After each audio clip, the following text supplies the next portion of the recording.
संधी लागते, तल्लीन होऊन श्रवण करायचं. कसं माहितीये का, तल्लीनता पाहिजे.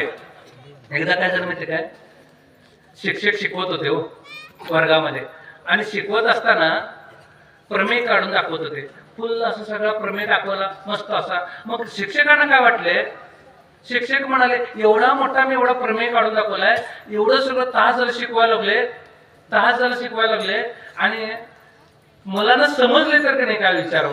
तर एक प्रश्न विचारतो म्हटले, मुलांना सांगा वास्तव आणि भ्रम ह्यात काय फरक आहे. वास्तव आणि भ्रम ह्यात काय फरक आहे. त्यावेळी लांबचा एक मुलगा उठला आणि म्हणाला, सर तुम्ही शिकवत आहात ते वास्तव मध्ये आहे आणि तुम्ही शिकवलेलं आम्हाला समजतंय, असं तुम्ही शिकवलेलं आम्हाला समजलं असं तुम्हाला वाटतंय, तो तुमचा झालेला इथं व्हायला नको. इथे मी 2 तास कीर्तन देणार आणि बाबांना काय सांगितलं काय माहित असं व्हायला नको है ना.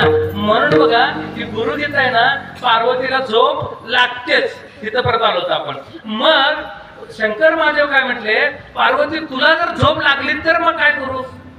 मग मी गुरुगीता सांगणार कसं. मग पार्वती काय म्हटली माहिती काय, नाद तुम्ही सांगायला चालू करा, मी काय करते हुंकार भरते. हुंकार हु हु हु म्हणतात ना मध्ये मध्ये, ठीक नाही. आपलं पण ऐकतात ना सगळे, हु हु करतात ना असं. पण सगळे करत नाहीत. 4 जण बायका होत्या अशा चौकटीतनं बघत होत्या.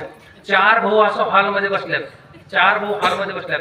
इकडं काय लावायचं, तिकडं काय लावायचं, इथं कुठलं झाड लावायचं, तिथं कुठलं झाड लावायचं, इथं काय घर बांधायचं, तिथं काय घर, अशी चर्चा चाललंय. गहन चर्चा चालू आहे भावांची. तर थोरली काय करते माहिती काय, अहो इकडे या, ते लगेच जाते आणि येऊन बसते. 2 नंबरची म्हणत्या, तू का बोलवली तीस, काय नाही येतात का नाही बघायसाठी बोलवले. असं तू अहो म्हणून बोलवलीस ना, मग मी काय करते दुसरी काय करते असं करते, ते लगेच येते आणि जाते. लहान असते ती तर लय चतुर, तू असं केलीस ना मी तसं पण काय करत नाही म्हणते. ती म्हणते एवढंच करते, एवढंच दादा आलोच का म्हणते ते है ना. असं सांगायचं काय म्हणते का, झोप लागायला नको म्हणून जरासं ज्ञानोबा काय म्हणतात माहिती का, कीर्तन कसं असावं, नवरसिक असावं.